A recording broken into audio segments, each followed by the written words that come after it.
आकाशवाणी भोपाल से प्रस्तुत हैं प्रादेशिक समाचार।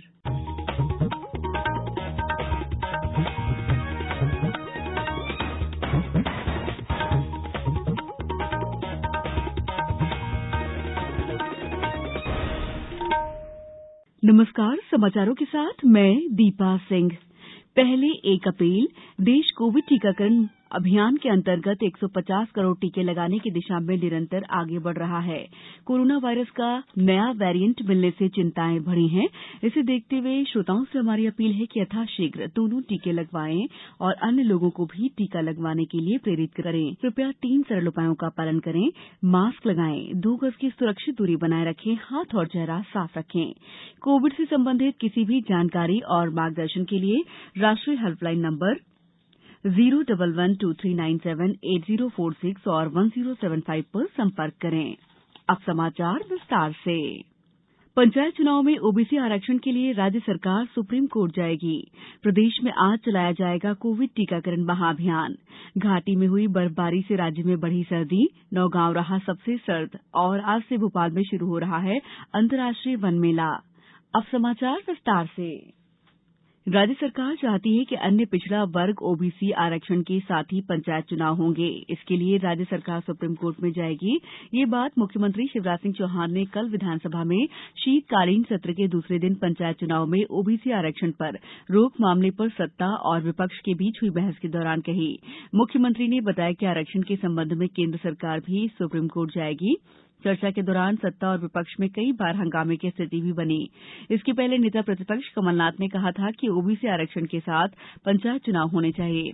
दूसरी ओर जबलपुर हाईकोर्ट ने राज्य सरकार द्वारा निकाय चुनाव में रोटेशन प्रक्रिया का पालन नहीं किए जाने के खिलाफ दायर याचिका की सुनवाई में चुनाव प्रक्रिया में हस्तक्षेप करने से इनकार करते हुए अनावेदकों को नोटिस जारी कर जवाब मांगा है।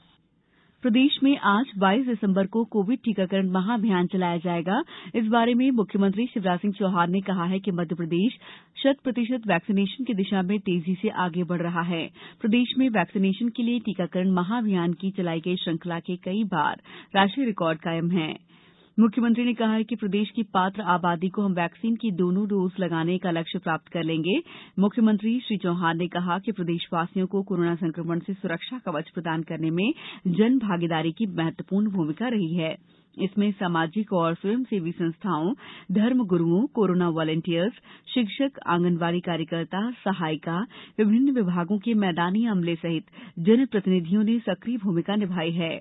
मंत्रिपरिषद के सदस्यों ने भी अपने प्रभार के जिलों में टीकाकरण के प्रति जागरूकता लाने के लिए नागरिकों को प्रेरित किया है। सभी के समन्वित प्रयासों से प्रदेश की 95% आबादी को वैक्सीन की प्रथम डोज और 85% आबादी को वैक्सीन की दोनों डोज लग चुकी हैं। राज्य निर्वाचन आयोग के सचिव बीएस जामोद ने बताया है कि त्रिस्तरीय पंचायत आम निर्वाचन में पहले और दूसरे चरण के लिए 23 दिसंबर को दोपहर बाद 3 बजे तक उम्मीदवार अपने नाम वापस ले सकेंगे। श्री जामोद ने बताया कि कोई भी उम्मीदवार नाम निर्देशन पत्रों की संवीक्षा के तत्काल बाद से 23 दिसंबर को अपराह्न 3 बजे तक कार्यालयीन समय में कभी भी उम्मीदवारी से नाम वापस ले सकता है। समाचारों में वक्त है ब्रेक का। कोविड-19 से बचाव और सुरक्षित रहने के 3 उपाय। मास्क लगाएं, 2 गज दूरी है जरूरी, सुरक्षित दूरी रखें, हाथ और मुंह साफ रखें। ब्रेक के बाद समाचारों में आपका एक बार फिर स्वागत है। देश में अब तक 1 अरब 38 करोड़ 89 लाख से अधिक कोविड रोधी टीके लगाए जा चुके हैं। इनमें से 82 करोड़ 97 लाख से अधिक टीके पहली डोज के रूप में, जबकि 55 करोड़ 91 लाख से अधिक टीके दूसरी डोज के रूप में दिए गए हैं। स्वास्थ्य और परिवार कल्याण मंत्रालय ने कहा है कि कल 51 लाख से अधिक टीके लगाए गए। देशव्यापी टीकाकरण अभियान के तहत केंद्र राज्यों और केंद्र शासित प्रदेशों को निःशुल्क कोविड रोधी टीके उपलब्ध करा रहा है। देश के हिमालय के क्षेत्रों और कश्मीर घाटी में बर्फबारी से राज्य में तेज सर्दी पड़ रही है। इस बीच पिछले 12 घंटों के दौरान प्रदेश के छतरपुर जिले के नौगांव में न्यूनतम तापमान 1.3 डिग्री सेल्सियस रिकॉर्ड किया गया, जो देश के मैदानी इलाकों में सबसे ठंडा शहर रहा। इतना ही नहीं, देश के सबसे कम तापमान वाले शहरों में राज्य के 4 शहर नौगांव, उमरिया, ग्वालियर और मंडला शामिल हैं। देश का दूसरा सबसे कम तापमान वाला शहर 1.6 डिग्री सेल्सियस के साथ हरियाणा का हिसार रहा। इसी तरह उमरिया तीसरे और ग्वालियर चौथे स्थान पर रहा। मौसम विभाग ने भोपाल सहित 9 जिलों को शीतलहर की चपेट में बताया। मौसम केंद्र ने कहा है कि हिमालय के क्षेत्रों में पश्चिमी विक्षोभ बन जाने के आसार दिखाई दे रहे हैं। इस वजह से तापमान में गिरावट का सिलसिला कुछ थम जाएगा। अंतर्राष्ट्रीय वन मेला आज से 26 दिसंबर तक भोपाल के लाल परेड मैदान में आयोजित हो रहा है। मुख्यमंत्री शिवराज सिंह चौहान बुधवार 22 दिसंबर को शाम 6 बजे वन मेले का शुभारंभ करेंगे। वन मंत्री डॉक्टर कुंवर विजय शाह अध्यक्षता करेंगे। चिकित्सा शिक्षा मंत्री विश्वास सारंग, सहकारिता मंत्री अरविंद भदौरिया, आयुष राज्य मंत्री रामकिशोर कावरे सहित प्रमुख सचिव वन अशोक वर्णवाल प्रमुख रूप से मौजूद रहेंगे। मध्यप्रदेश राज्य लघु वनोपज संघ के प्रबंध संचालक पुष्कर सिंह ने बताया कि अंतर्राष्ट्रीय वन मेले में वन विभाग की योजनाओं पर केंद्रित प्रदर्शनी भी लगाई जाएगी। मेले की थीम लघु वनोपज से स्वास्थ्य सुरक्षा रखी गई है। इस दरमियान थीम पर आधारित कार्यशाला प्रमुख आकर्षण का केंद्र होगी। मेले में दुर्लभ किस्म की जड़ी बूटियां और वन समितियों तथा वनधन केंद्रों द्वारा तैयार किए गए उत्पाद आम लोगों को उपलब्ध हो सकेंगे। बांग्लादेश के ढाका में एशियाई चैंपियंस ट्रॉफी टूर्नामेंट में कांस्य पदक के लिए आज भारत का मुकाबला पाकिस्तान से होगा। ये मैच दोपहर बाद 3:30 बजे से शुरू होगा। कल सेमीफाइनल में मौजूदा चैंपियन भारत जापान से 3-5 से हार गया था। जापान और दक्षिण कोरिया के बीच आज शाम 6 बजे फाइनल मैच होगा। कोरिया ने एक अन्य सेमीफाइनल में पाकिस्तान को 6-5 से हराया। भारत ने यह टूर्नामेंट 2016 में जीता था और 2018 में वो संयुक्त विजेता रहा था। अब कुछ समाचार संक्षेप में।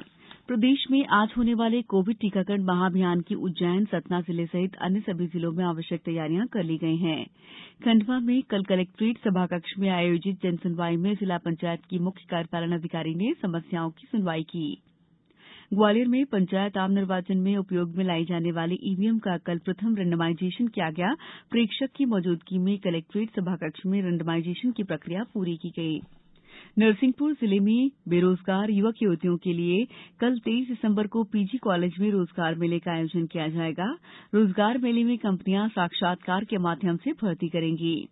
दिल्ली में 1 जनवरी से 15 दिवसीय आयोजित दिल्ली हाट में निवाड़ी जिले के हस्तशिल्प कलाकार भी अपने कला और शिल्प के उत्पाद प्रदर्शित करेंगे। रतलाम के जावरा में समूह जल प्रदाय योजना के तहत विधानसभा क्षेत्र के ग्रामीण क्षेत्रों के साथ जावरा को भी तलवाड़ा बैराज से जोड़ा गया है। यहां जल जीवन मिशन के तहत 53 करोड़ की लागत से 61 योजनाएं स्वीकृत की गई हैं। अंत में मुख्य समाचार एक बार फिर। पंचायत चुनाव में ओबीसी आरक्षण के लिए राज्य सरकार सुप्रीम कोर्ट जाएगी। प्रदेश में आज चलाया जाएगा कोविड टीकाकरण महाअभियान। घाटी में हुई बर्फबारी से राज्य में बढ़ी सर्दी, नौगांव रहा सबसे सर्द। और आज से भोपाल में शुरू हो रहा है अंतर्राष्ट्रीय वन मेला। इस बुलेटिन में फिलहाल इतना ही। अंत में एक अपील, मास्क और 2 गज की दूरी, हाथ धोना बेहद जरूरी। नमस्कार।